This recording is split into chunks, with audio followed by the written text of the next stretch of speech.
Good evening. Tonight, we're going to take you on a journey through one of history's most romanticized yet utterly horrifying experiences.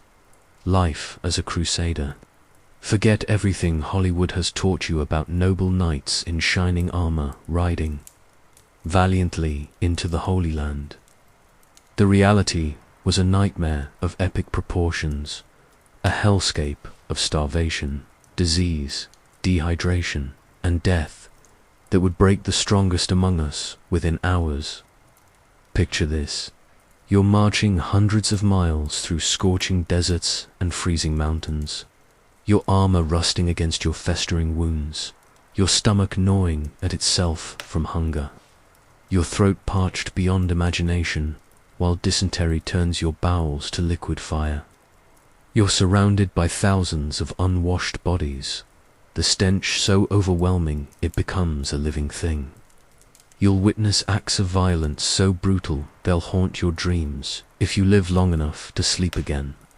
You'll question everything you believed about God, honor, and righteousness as you watch supposed holy warriors commit atrocities that would make demons weep. Your equipment will fail you, your leaders will abandon you, disease will ravage your body, and if you're incredibly unlucky, you might just survive long enough to realize that this holy war you've devoted your life to is nothing more than a blood-soaked exercise in futility, greed, and religious madness. Before we march deeper into this hellish holy war, drop a comment telling us where you're watching from and what time it is there right now. Let's see how far this crusade reaches across the modern world. From the comfort of your warm beds and full stomachs that our medieval ancestors could never have imagined, let's begin your education in suffering, shall we? It's the year 1096, and Pope Urban II has just delivered the most successful recruitment speech in human history at the Council of Clermont. His words ring out across Europe like a divine thunderclap. Deus vult, God wills it. The crowd erupts in religious fervor, and you, caught up in the moment, make the single worst decision of your life. You take the cross. You sew that red fabric onto your tunic with trembling hands, believing you're about to embark on the adventure of a lifetime, a direct ticket to heaven, a chance for glory and salvation. What you've actually done is sign your own death warrant with needle and thread. But you don't know that yet. In your medieval mind, clouded by centuries of superstition and religious indoctrination, you're imagining a glorious march to Jerusalem, where you'll fight alongside angels, where manna will fall from heaven to feed you, where God himself will part the seas, if necessary, to ensure your victory. The reality is that you've just volunteered for what will essentially become a two-year death march punctuated by moments of absolute terror, broken only by brief intervals of mind-numbing boredom, where you'll have nothing to do but contemplate your own mortality while insects eat you alive. Your first taste of what's to come happens before you even leave your village. The crusade has created a massive economic disruption across Europe. Food prices have skyrocketed because suddenly tens of thousands of people are preparing for a journey that will require months of supplies. You sell everything you own, your land, your livestock, your tools, even your family's precious heirloom, just to afford a rusty sword, a dented helmet, and enough food for what you optimistically believe will be a few weeks of travel.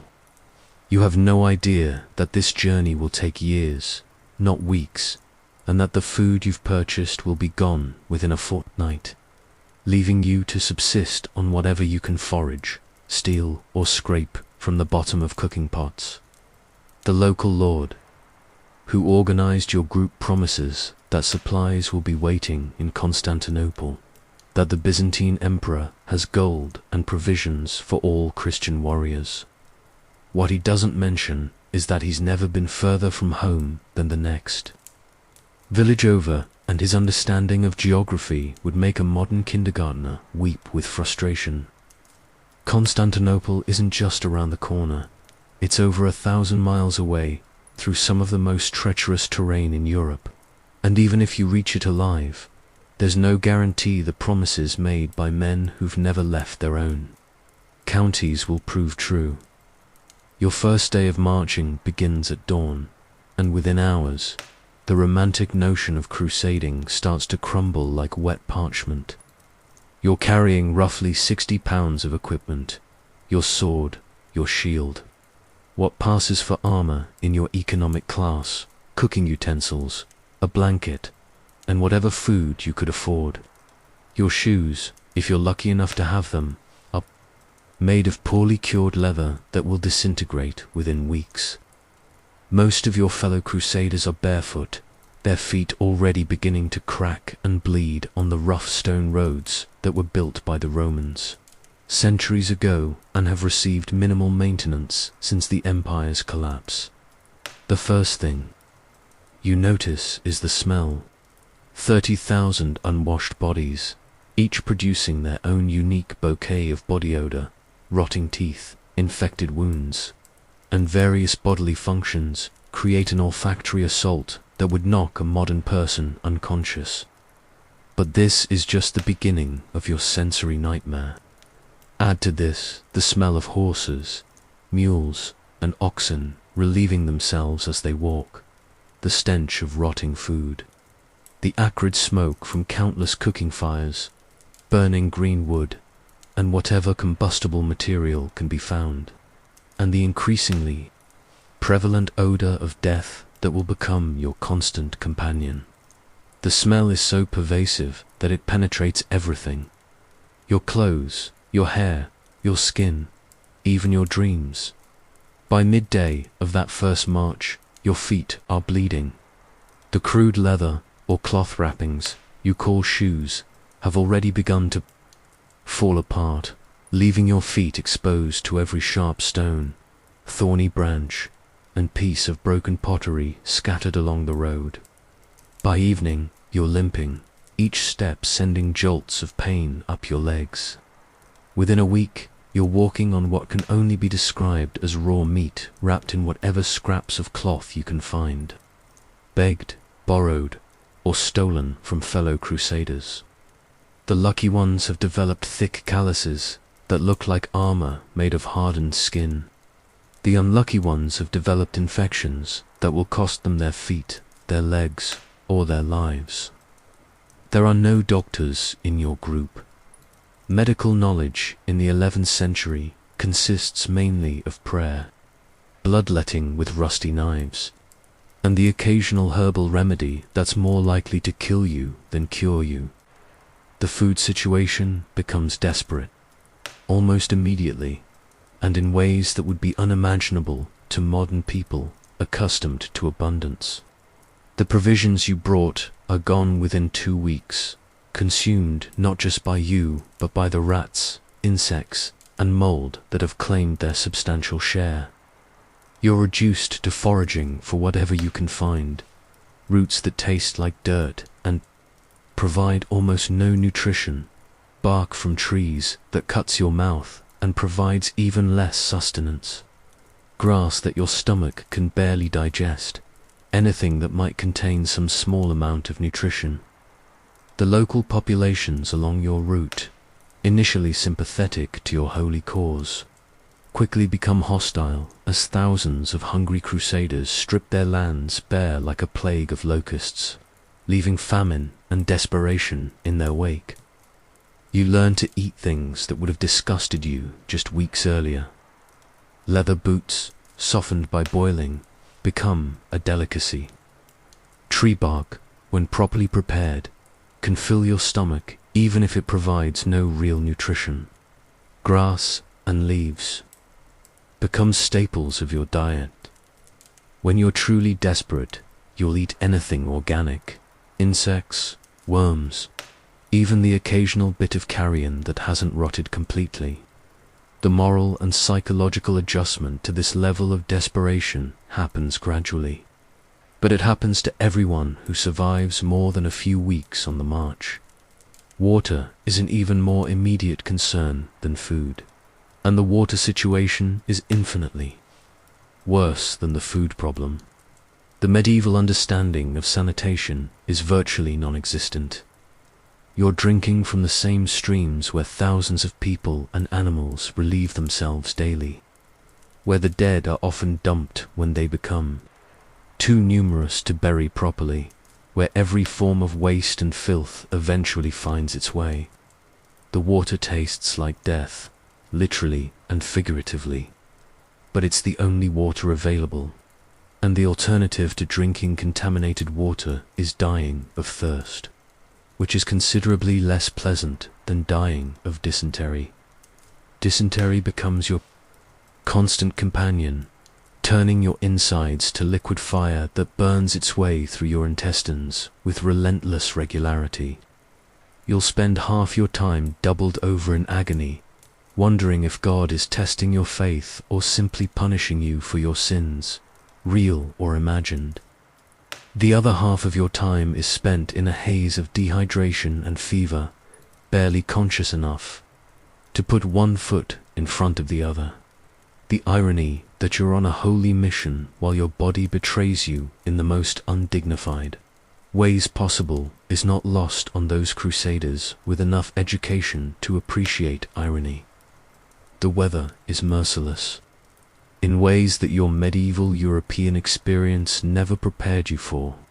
Crossing the Alps in winter means dealing with temperatures that can freeze a man solid in his sleep, turning human beings into ice sculptures that have to be chipped out of the ground come spring.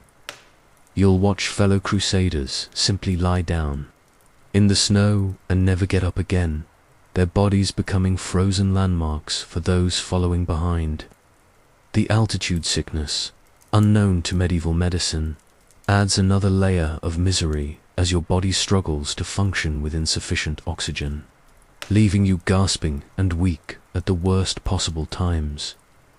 In summer, crossing the Anatolian plateau means enduring heat that makes your metal armor untouchable during the day, literally too hot to touch without burning your skin, and provides no warmth during the brutally cold nights when desert temperatures plummet.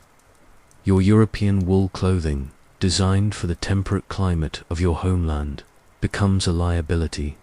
In the extreme conditions, you're either freezing or overheating, never comfortable, always struggling with clothing that was never designed for the climates you're crossing.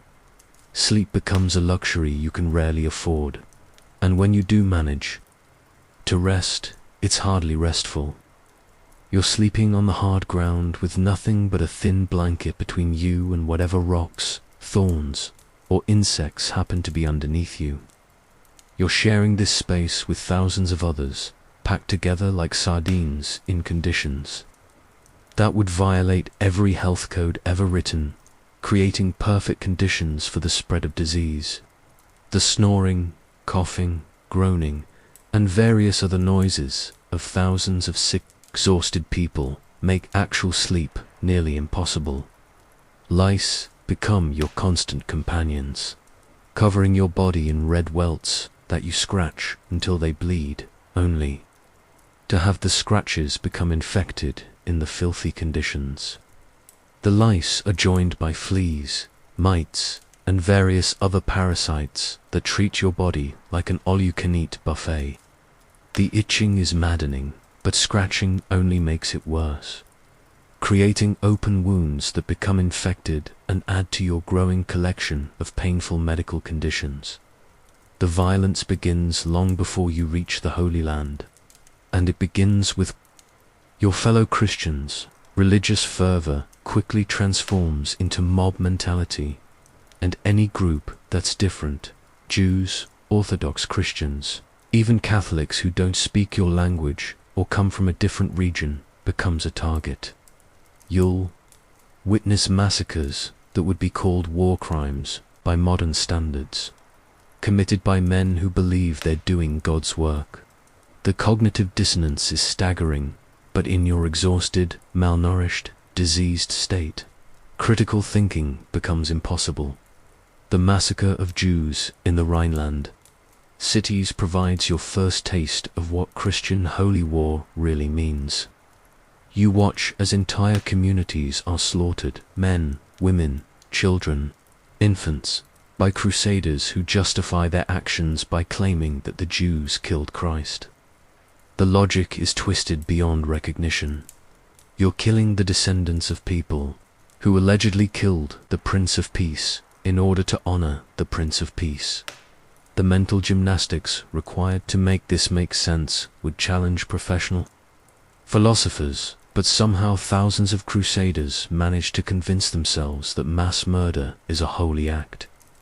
Your leaders, the nobles who organized this expedition, are living in entirely different conditions, and the class distinctions that seemed normal in Europe become grotesquely exaggerated under the stress of the march.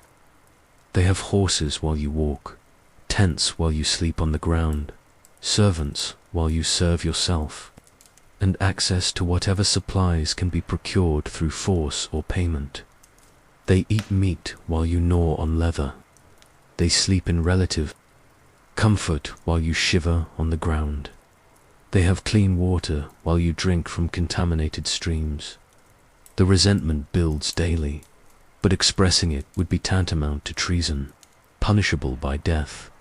The language barriers create constant confusion and conflict that would be comical if it weren't so deadly. Your group might include Germans, French, Italians, English speakers, and various Slavic peoples, none of whom can effectively communicate with each other. Orders are misunderstood, supplies are misallocated, and strategic decisions become impossible to coordinate. Your watchmen die because they couldn't understand a warning shouted in a foreign tongue, or because they misunderstood an order and walked into an ambush that could have been avoided.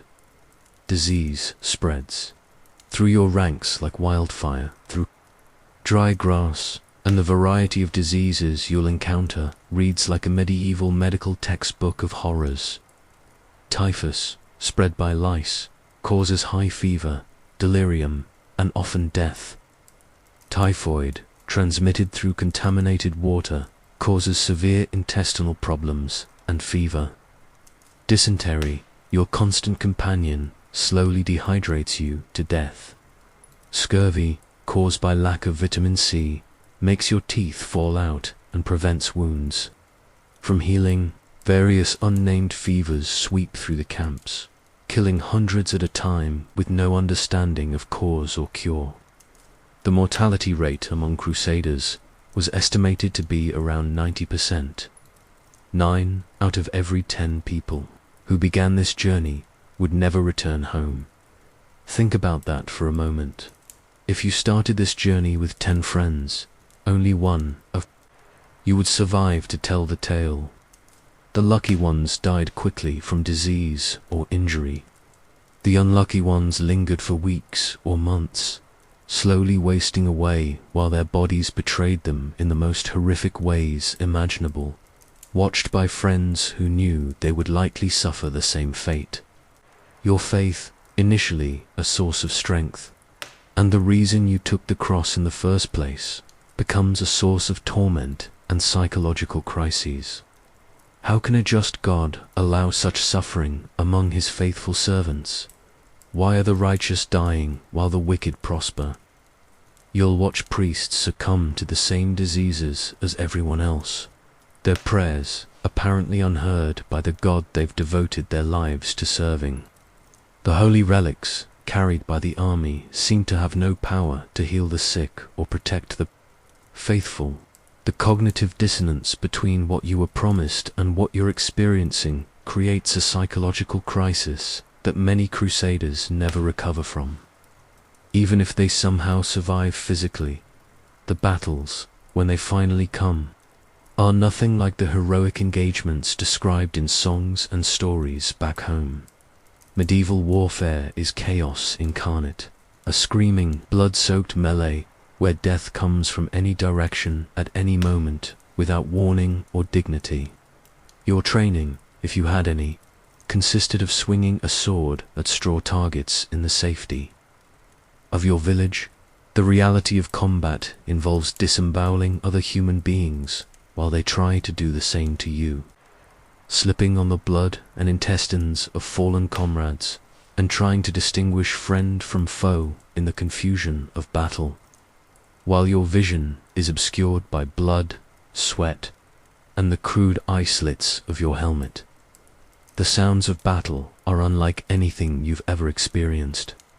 The clashing of metal on metal, the screams of wounded men and horses, the wet sounds of sharp metal cutting through flesh and bone, the prayers and curses in a dozen different languages, all combined to create a symphony of horror that will echo in your dreams for whatever remains of your life. The smell of blood, sweat, fear, and death creates an atmosphere so thick you can almost taste it. Your equipment, already poor quality when you started and now deteriorated beyond recognition, makes you more of a danger to yourself than to your enemies. Your sword is dull and nicked from use and abuse, barely capable of cutting through cloth, let alone armor. Your armor is rusted, falling apart, and held together with strips of cloth and leather. Your shield is cracked, splintered, and provides little more than psychological comfort. You'll fight with broken weapons, wearing protection that offers minimal defense while severely restricting your movement. The image of the knight in shining armor is pure fantasy. You're a walking collection of scrap metal, held together by desperation, prayer, and increasingly fragile hope. Your equipment looks like it was assembled from a medieval junkyard, which is essentially what it was. The romantic notion of dueling with worthy opponents in single combat is replaced by the reality of butchering terrified civilians, who have no military training and pose no real threat except to your conscience. The siege warfare you'll encounter is particularly hellish, representing medieval warfare at its most brutal and dehumanizing. Laying siege to a city means sitting outside its walls for months, slowly starving both yourself and the defenders, while disease ravages both sides. You'll eat grass, tree bark, leather, and eventually resort to cannibalism when the bodies of the dead become the only available protein.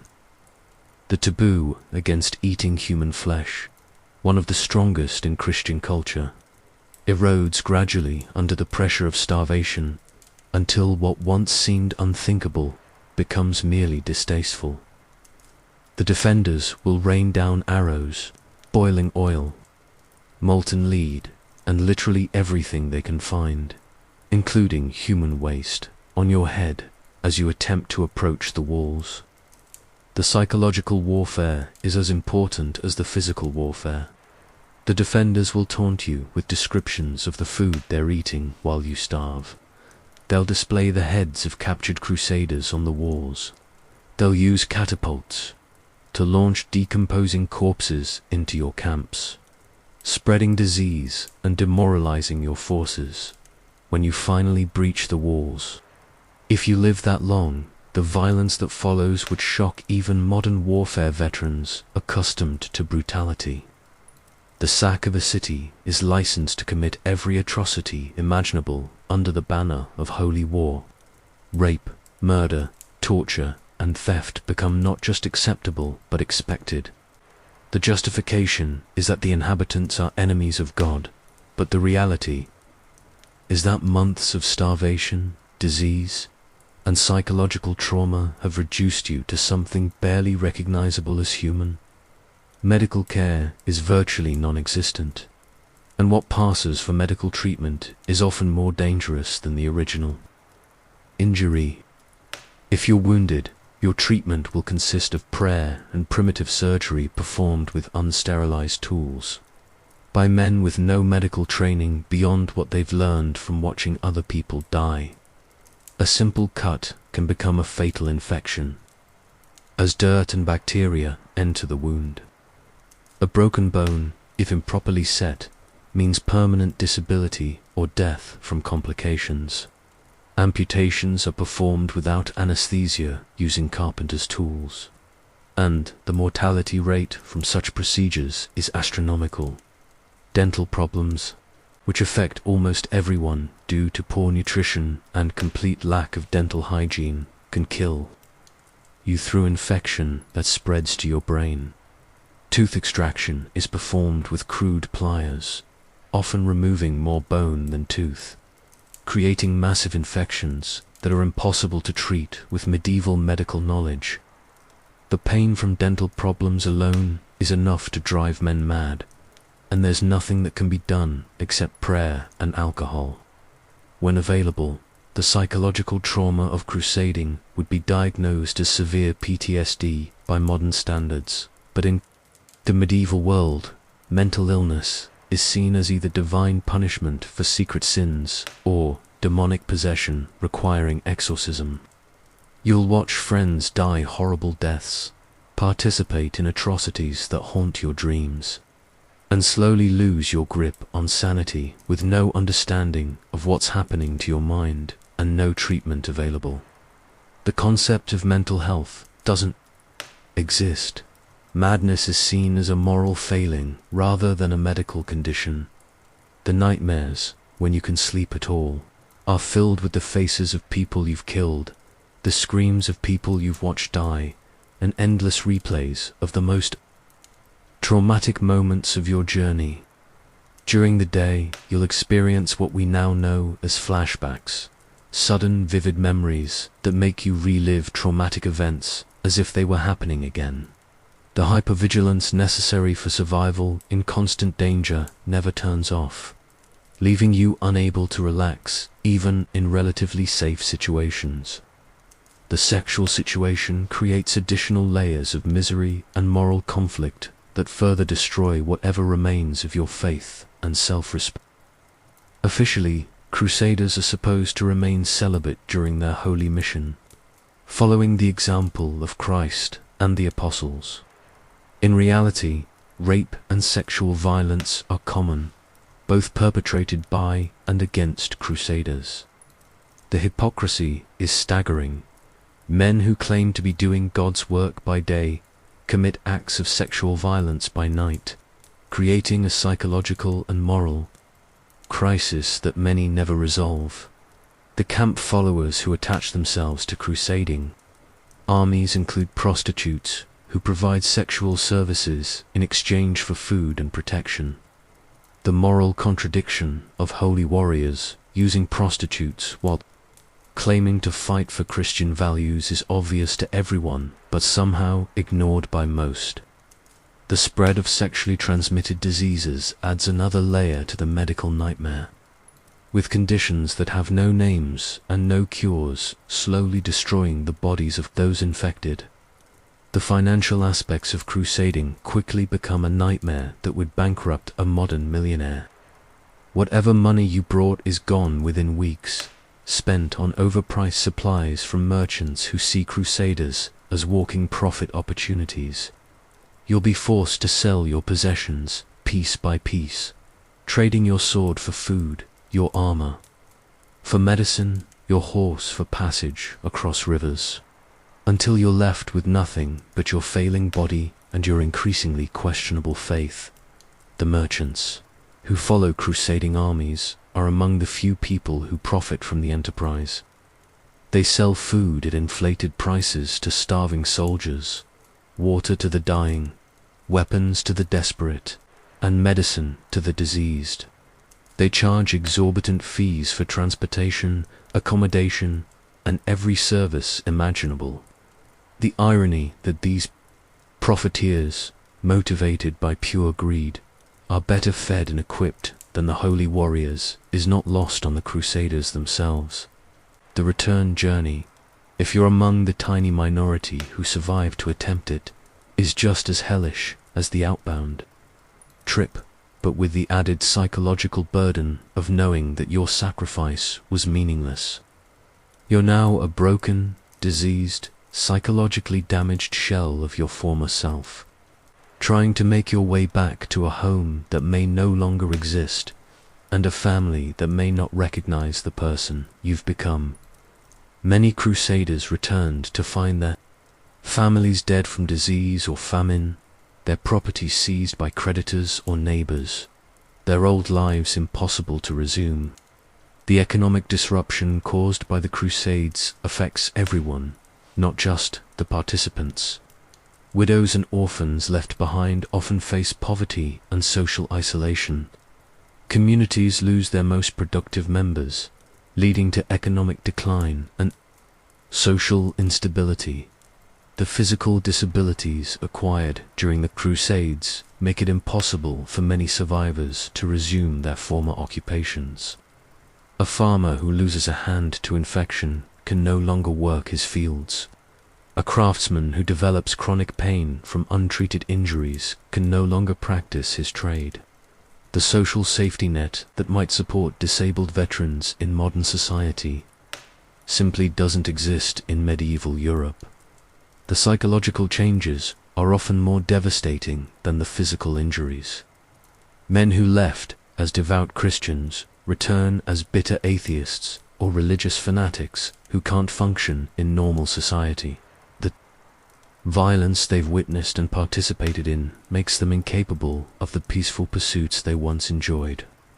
The moral compromises they've made haunt every interaction with family and friends who maintained their innocence during the Crusaders' absence. The irony is overwhelming. You embarked on this journey to save your soul and secure your place in heaven, but the experience has turned you into something that would be unrecognizable to the person who took the cross years earlier. You've committed acts of violence that would horrify your younger self, witnessed suffering that has shaken your faith to its core, and survived by abandoning many of the moral principles you once held sacred. The question of whether you've saved your soul or damned it becomes impossible to answer. The political reality of the Crusades becomes clear only after it's too late to matter. This isn't really about religion, it's about economics, territorial expansion, and political power.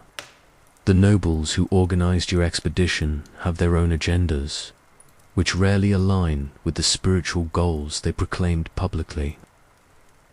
You're an expendable tool in someone else's game of geopolitics, a game you don't understand and can't win, played by people who risk nothing while you risk everything.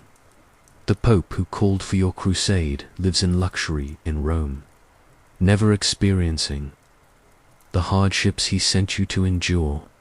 The Byzantine emperor who requested help is more interested in recovering his lost territories than in your spiritual welfare.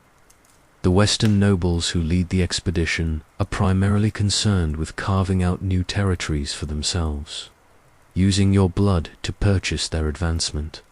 The climate differences between Europe and the Middle East create additional layers of suffering that no amount of preparation could have prevented. European crusaders are unprepared for the intense heat of the Levantine summer, where temperatures can reach levels that are literally fatal. Your clothing, designed for the temperate European climate, becomes a death trap in the desert heat. Dehydration kills more crusaders than enemy action, and heat stroke is a constant threat during the summer months. The desert nights are as brutal as the days, with temperatures dropping to levels that can freeze water solid. The same sun that threatened to kill you with heat 12 hours earlier provides no warmth against the bone-chilling cold that penetrates your inadequate clothing and settles into your bones. The temperature swings are so extreme that your body never has a chance to adjust, leaving you constantly struggling with thermal regulation while your immune system collapses under the stress. The local populations you encounter view you not as liberators, but as invaders, and with good reason. That becomes clearer the longer you remain in their lands. Crusader armies stripped the countryside bare, leaving famine and destruction in their wake. The Muslims and Eastern Christians you've come to save often prefer their current rulers to the chaos and violence that Crusader occupation brings. The warm welcome you expected never materializes. Instead, you're met with understandable hostility from people whose lives you've made immeasurably worse. The cultural differences create constant misunderstandings that often escalate into violence. Your interpretation of hospitality customs might be seen as insulting or threatening. Your religious practices might be viewed as heretical or blasphemous. Your dietary restrictions conflict with local customs, creating social tensions that can explode into serious conflicts. The language barriers make it impossible to resolve these misunderstandings through communication. The religious contradictions become impossible to ignore as you witness the reality of crusading up close. You're supposedly fighting for the Prince of Peace while committing acts of incredible violence. You're following the teachings of Christ while participating in what can only be described as organized murder and theft. The mental gymnastics required to reconcile these contradictions would challenge even the most sophisticated theological minds. And you're likely an illiterate peasant with no formal education or philosophical training. The disconnect between Christian doctrine and crusading practice becomes more apparent with each passing day. Christ taught love for enemies. You're taught to hate and kill them. Christ preached forgiveness. You practice revenge. Christ emphasized humility. Crusading culture celebrates pride and violence. The cognitive dissonance is psychologically devastating for anyone who takes Christian teachings seriously. The logistical nightmare of moving large armies across vast distances without modern transportation or communication becomes apparent very quickly and never improves. Supply lines stretch for hundreds of miles and are constantly under attack by bandits, hostile locals, and enemy forces. Messages take weeks to travel between different parts of the army, making coordination impossible. Strategic decisions are made based on outdated or completely incorrect information, leading to military disasters that cost thousands of lives. The simple task of feeding an army of 50,000 people requires resources that don't exist in most of the territories you'll cross. A single day's food requirement for such an army exceeds the total food production of most medieval communities.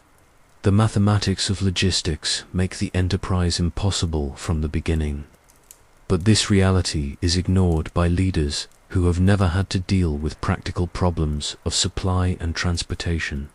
Your diet, when you have any food at all, consists mainly of whatever can be foraged, stolen, or purchased at inflated prices from local merchants who see crusaders as economic opportunities.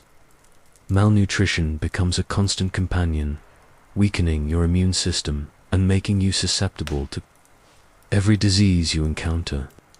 Scurvy is common, causing your teeth to fall out and your wounds to refuse to heal, making even minor injuries potentially fatal. Vitamin deficiencies lead to night blindness, making you vulnerable during the increasingly common nighttime raids and ambushes. Your bones become brittle from lack of calcium, making fractures more likely and more severe. Your muscles waste away from lack of protein, reducing your strength and endurance exactly when you need them most. The irony that you're fighting for the faith while your body consumes itself is lost on no one. The constant threat of death from disease, violence, starvation, or exposure creates a psychological state that would be difficult for modern people to comprehend. You live each day not knowing if it will be your last, watching friends and companions die around you with such regularity that death becomes mundane. The psychological defense mechanism of emotional numbing that develops to protect your sanity also disconnects you from your humanity and your ability to form meaningful relationships. The legal system, such as it exists among the Crusader armies, is arbitrary and brutal in ways that make medieval justice look enlightened by comparison. Justice is dispensed by whoever has the most power at the moment, and punishments are designed to be public spectacles that serve as warnings to others rather than proportionate responses to crimes. Theft of food might result in having your hand cut off, leaving you unable to care for yourself. Desertion could mean death by hanging, drawing and quartering, or burning alive. Sexual assault might be punished by castration, performed without anesthesia using crude instruments. The irony that you're supposedly fighting for. Christian civilization, while living under a system that's barely above anarchy, is lost on no one. With the education to appreciate irony, the rule of law that exists in European society, primitive as it may be, completely breaks down under the stress of crusading. Might makes right, and the weak suffer at the hands of the strong with no recourse to justice or mercy.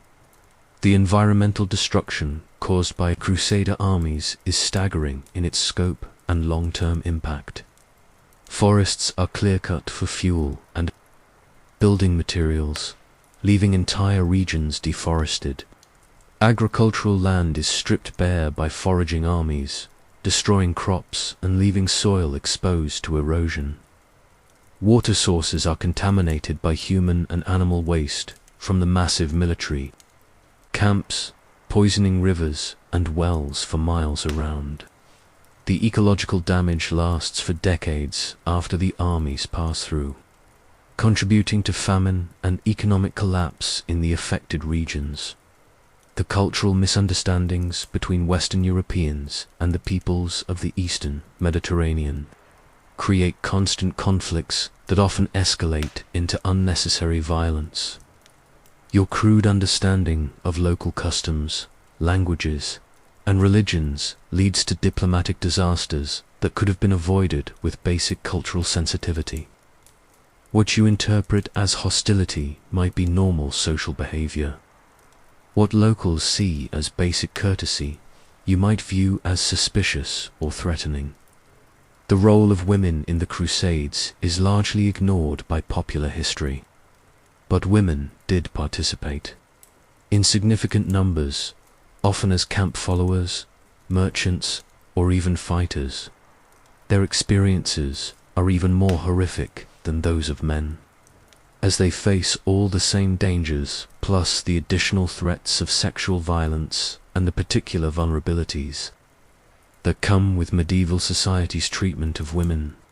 Pregnant women giving birth during the march face almost certain death for both mother and child, as medical care for childbirth is non-existent and conditions are universally unsanitary. The animals that accompany the Crusader armies, horses, mules, oxen, and dogs, suffer as much as their human companions, and their suffering adds to the overall misery of the expedition. Horses, in particular, are poorly adapted to the climate and terrain of the Middle East. The mortality rate among animals is even higher than among humans, creating additional logistical nightmares as essential transportation and labor animals die off, leaving their loads to be carried by already overburdened human beings. The intelligence-gathering capabilities of Crusader armies are virtually non-existent, leaving you to march blindly into territories you know nothing about. You're facing enemies whose capabilities, numbers, and strategies are complete mysteries. Maps, when they exist at all, are wildly inaccurate and often completely fictional. Local guides are often unreliable or actively hostile, leading armies into ambushes or impossible terrain. Strategic planning becomes impossible when you don't know basic facts about the terrain, weather, or enemy positions. The siege engines and military technology of the period are primitive and unreliable in ways that would be comical if they weren't. So deadly. Catapults break down constantly and require massive amounts of labor to construct and operate. The mathematics of trajectory and range are poorly understood, making accurate fire nearly impossible. Crossbows are slow to reload and vulnerable to wet weather, which makes the strings unusable. Castle fortifications are specifically designed to withstand the limited siege technology available, making most sieges prolonged affairs that favor the defenders. Your chances of surviving a siege, whether as attacker or defender, are extremely poor. As an attacker, you're exposed to constant missile fire while trying to approach heavily fortified positions. As a defender, you're trapped in a confined space with limited supplies, while disease spreads rapidly through the crowded conditions. Either way, siege warfare represents medieval combat at its most brutal and least survivable.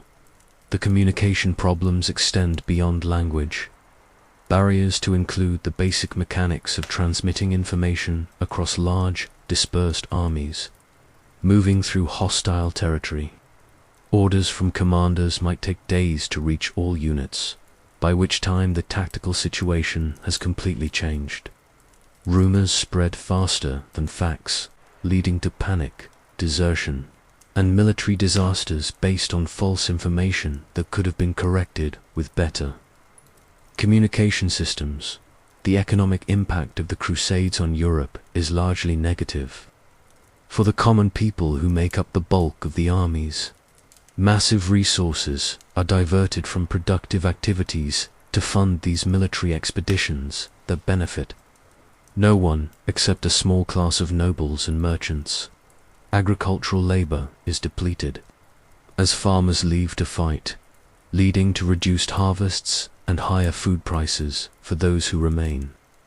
The long-term economic consequences include increased taxation, debt, and social instability that affects everyone. Your understanding of the geography you're crossing is limited to wildly inaccurate medieval maps and the often contradictory accounts of previous travelers, most of whom had their own reasons for exaggerating or fabricating their experiences. You might march for weeks in the wrong direction based on faulty information. Rivers that are supposed to be fordable turn out to be raging torrents that drown dozens of crusaders. Mountain passes that are supposed to be open are blocked by snow, rock slides, or hostile forces. The constant uncertainty about where you are and where you're going adds psychological stress to your already overwhelming physical hardships. The tools and weapons available to the average crusader are of poor quality and poorly maintained, making them as dangerous to their users as to their enemies. Swords are made of soft iron that holds a dull edge for only a few strikes and breaks easily under stress. Armor is hastily constructed from inferior materials and provides minimal protection while adding significant weight and restriction of movement. Shields are made of wood and leather that rot in the constant moisture of sweating bodies and frequent rain, becoming useless just when you need them most. The camp followers who accompany Crusader armies include merchants, prostitutes, servants, pilgrims, and various hangers-on who see opportunities for profit or survival in following the army. These people often suffer even more than the soldiers, as they have no official status, no guarantee of protection, and are the first to be abandoned when supplies run short or danger threatens. Their presence adds to the logistical nightmare, while providing essential services that the army cannot function without. The religious services that are supposed to provide spiritual comfort become hollow. Rituals performed by priests who are themselves struggling with the same physical hardships and moral contradictions as everyone else.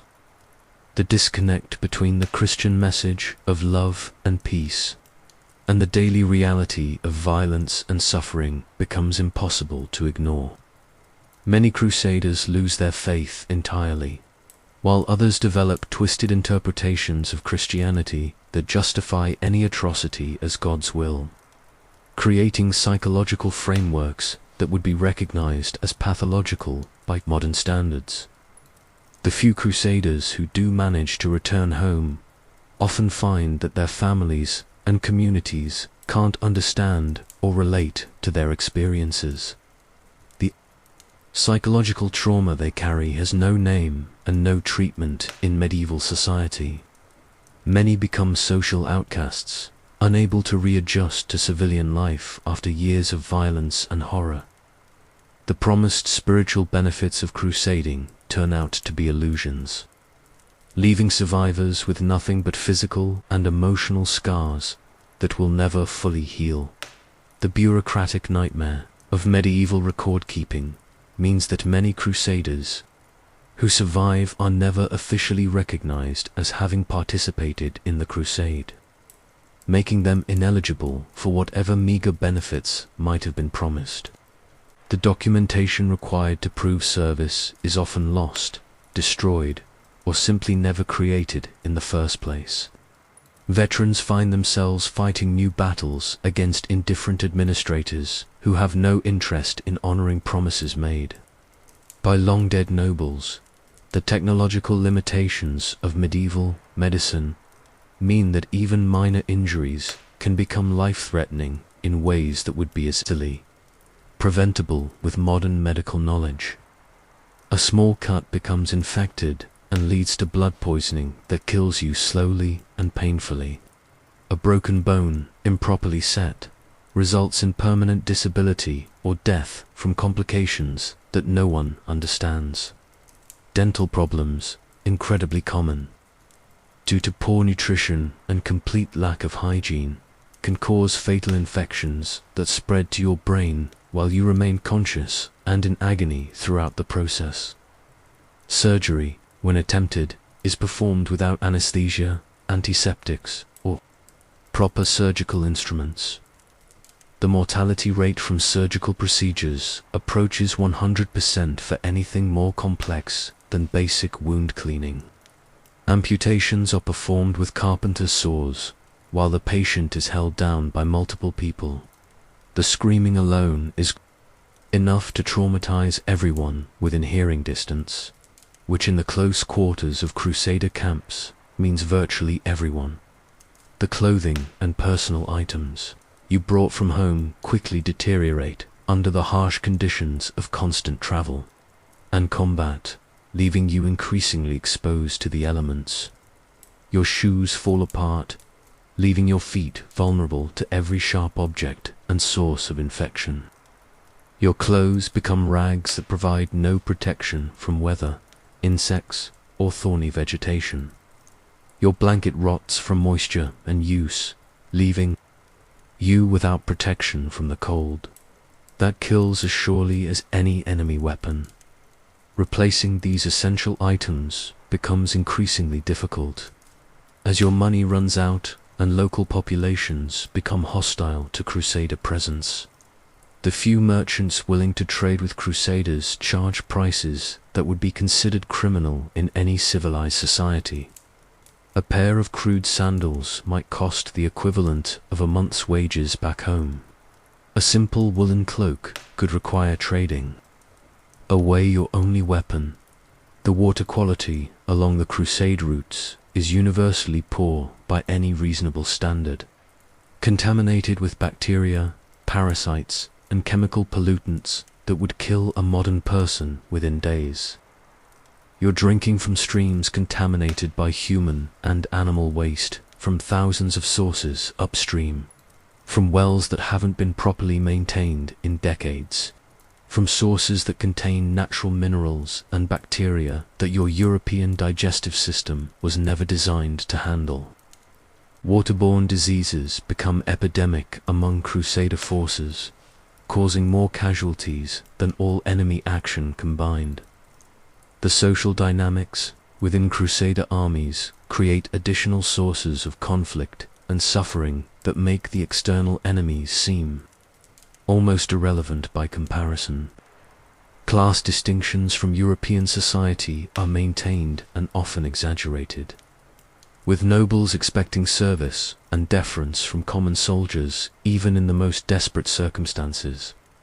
Regional and national prejudices lead to conflicts between different groups of crusaders, sometimes resulting in actual battles between supposed allies that accomplish nothing except additional casualties. The linguistic diversity within Crusader armies creates a communication nightmare that would challenge modern UN interpreters. A single army might include speakers of German, French, Italian, English, Hungarian, Polish, and various other languages, none of whom can effectively communicate with the others. Critical information gets lost in translation, orders are misunderstood, and strategic coordination becomes impossible when the different parts of the army can't talk to each other. The financial corruption within Crusader armies would make modern war profiteers blush with shame. Supplies disappear into the private stocks of commanders who sell them back to their own troops at inflated prices. Payment promises are broken as soon as it becomes convenient. The indulgences sold to finance the Crusades often turn out to be worthless pieces of parchment signed by priests with no authority to grant spiritual benefits. The climatic challenges go beyond simple heat and cold, to include weather patterns that European Crusaders have never experienced. Sandstorms in the desert can last for days, filling your lungs with abrasive particles that cause permanent respiratory damage. Flash floods in normally dry riverbeds can wash away entire sections of the army without warning. Seasonal variations in temperature and precipitation create conditions that make survival a constant struggle. The insect life of the Middle East presents challenges that European Crusaders never anticipated. Scorpions, whose stings can be fatal, hide in clothing and bedding. Poisonous spiders build webs in the dark corners where exhausted Crusaders seek shelter. Swarms of biting flies make outdoor activities nearly impossible during certain seasons. Mosquitoes carry diseases that have no names but kill with reliable efficiency. The navigation challenges faced by Crusader armies would defeat modern hikers equipped with GPS and detailed maps. Medieval maps, when they exist at all, are more artistic than accurate, often showing Jerusalem as the center of a flat earth surrounded by mythical creatures. The magnetic compass won't be introduced to Europe for another century, leaving navigation dependent on the stars, the sun, and the unreliable testimony of local guides who may or may not be trustworthy. The psychological warfare employed by Muslim defenders is sophisticated and effective in ways that Crusader leaders never anticipated. Captured Crusaders are often returned to their armies after being subjected to psychological torture designed to demoralize their comrades. Propaganda leaflets written in crude Latin promise safe passage home to any Crusader willing to abandon the cause. The heads of dead Crusaders are displayed on city walls as reminders of what awaits those who continue fighting.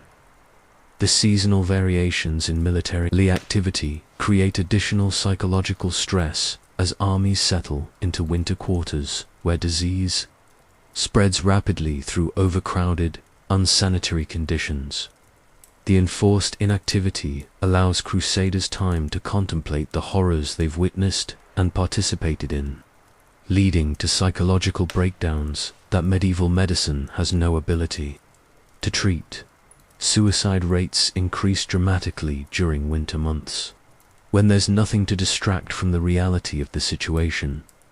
The economic exploitation of Crusader armies by local merchants creates a secondary economy based entirely on profiting from human misery. Water sellers charge prices that would be considered extortion in any civilized society. Food merchants dilute their products with sawdust and other inedible materials to increase profits. Weapon dealers sell defective equipment that fails at critical moments, often resulting in the buyer's death. The religious relics that Crusader armies carry with them, supposedly sources of divine power and protection, prove to be completely ineffective against the practical realities of disease, starvation, and violence. The peace of the true cross carried by your army doesn't prevent dysentery. The finger bone of St. Peter doesn't heal infected wounds. The nail from Christ's crucifixion doesn't provide protection from enemy arrows. The disconnect between promised, miraculous intervention and observed reality destroys faith more effectively than any enemy propaganda. The diplomatic failures that characterize Crusader relationships with potential allies in the Middle East demonstrate a level of cultural incompetence that borders on the criminal. Opportunities for cooperation with local Christian populations are squandered through ignorance and prejudice. Potential alliances with Muslim leaders who might be willing to negotiate are destroyed by Crusader inflexibility and religious fanaticism. The political complexity of Middle Eastern politics is completely beyond the understanding of European nobles, whose experience doesn't extend beyond village-level feudal relationships. The architectural challenges of siege warfare demonstrate the technological limitations of Crusader armies in stark terms. The massive stone fortifications of Middle Eastern cities are designed to withstand siege, engines that won't be invented for centuries. The siege towers built by Crusader engineers collapse under their own weight or are destroyed by defensive fire before they can reach the walls. The tunneling operations intended to undermine city walls are detected and countered by defenders who have centuries of experience in siege warfare. The maritime disasters that claim entire Crusader fleets demonstrate the limitations of medieval navigation and shipbuilding technology. Ships overcrowded with desperate Crusaders sink in storms that modern vessels would weather easily. Navigation errors lead fleets to hostile shores where entire armies are captured or killed. The lack of understanding of seasonal weather patterns results in voyages undertaken at the worst possible times, with predictably catastrophic results. The agricultural destruction caused by Crusader armies creates famines that affect entire regions for years after the armies have passed through. Crops are destroyed not just by direct consumption, but by the trampling of thousands of feet and hooves. Irrigation systems built over centuries are damaged or destroyed, making agricultural recovery impossible. The seed grain needed for future planting is consumed during desperate periods, ensuring that famine will continue long after the immediate crisis has passed. The monetary inflation caused by the massive expenditures required for crusading makes basic necessities unaffordable for everyone in the affected regions. The silver and gold drained from European treasuries to finance crusades creates economic disruption that affects both Europe and the Middle East. Local currencies become worthless as foreign coins flood the markets, creating economic chaos that takes decades to resolve. The technological stagnation caused by diverting resources from productive activities to warfare delays scientific and technological progress by centuries. The intellectual resources invested in planning and executing crusades could have been used for education, agriculture, or medicine. The human capital lost to crusading includes many of the most energetic and capable members of European society, leaving behind populations that are older, weaker, and less innovative.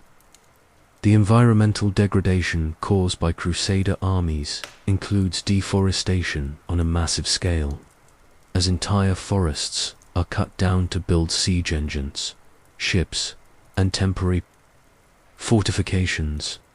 The soil erosion that follows deforestation creates long-term agricultural problems that affect food production for generations. The contamination of water sources by military camps creates public health problems that persist long after the armies have moved on. The cultural destruction caused by Crusader occupation includes the deliberate targeting of libraries, schools, and other centers of learning. Manuscripts that preserve centuries of knowledge are burned as heretical or pagan. Scholars and teachers are killed or driven into exile, creating intellectual vacuums that take generations to fill. The artistic and architectural treasures of conquered cities are destroyed or melted down for their metal content. The demographic catastrophe caused by Crusader warfare includes not just the direct casualties of battle, but the indirect deaths from disease, famine, and social disruption. Entire generations of young men are eliminated, creating gender imbalances that affect marriage patterns and population growth for decades. The orphans and widows created by Crusader warfare become permanent burdens on societies that have no social safety nets to support them. And finally, the ultimate irony of the entire crusading enterprise becomes clear to anyone who survives long enough to think about it clearly, and has the education to appreciate the full scope of the catastrophe. You embarked on this journey to serve God and save your soul, but the experience has turned you into something that bears little resemblance to the Christian ideal you thought you were defending. You've participated in mass murder, theft, rape, and destruction on a scale that would make the devils in hell weep with envy. You've witnessed and probably participated in atrocities that will haunt your dreams for whatever remains of your shortened life. The Jerusalem you finally reach, if you're among the microscopic percentage who survive to see it, is not the heavenly city of your imagination, but a blood-soaked charnel house where Christian soldiers slaughter Muslim and Jewish civilians with the same enthusiasm they once reserved for Sunday prayers. The narrow streets run red with blood from people whose only crime was being in the wrong place when religious fanatics decided to demonstrate their love for the Prince of Peace through mass murder. The Holy Sepulchre, the supposed goal of your entire journey and the site where Christ was allegedly buried and resurrected, is just another building in a conquered city. No more sacred or meaningful than any other structure once you've seen it stained with the blood of innocence. The spiritual transformation you expected to experience upon reaching the Holy Land never materializes, leaving you with the terrible realization that you've sacrificed everything for nothing. The Crusader states that are established in the aftermath of conquest prove to be unsustainable. Political entities that survive only through constant warfare and oppression of their subjects. The European settlers who remain in the Middle East become a permanent occupying force that must constantly fight to maintain control over populations that vastly outnumber them and have every reason to hate them. The dream of establishing permanent Christian kingdoms in the Holy Land turns into a nightmare of perpetual conflict that accomplishes nothing except more suffering for everyone involved. So there you have it, the complete, unvarnished reality of life as a Crusader, stripped of romantic myth and Hollywood glamour. It's a story of suffering on a scale that's difficult for modern minds to comprehend, of faith turned into fanaticism, of noble intentions corrupted by greed and violence, of ordinary people transformed into monsters by circumstances beyond their control or understanding. You wouldn't last a day as a Crusader, not because you're weak or faithless, but because you're human, and the Crusades were designed to strip away everything that makes us human. leaving behind only the worst impulses of our species wrapped in the tattered remains of religious justification.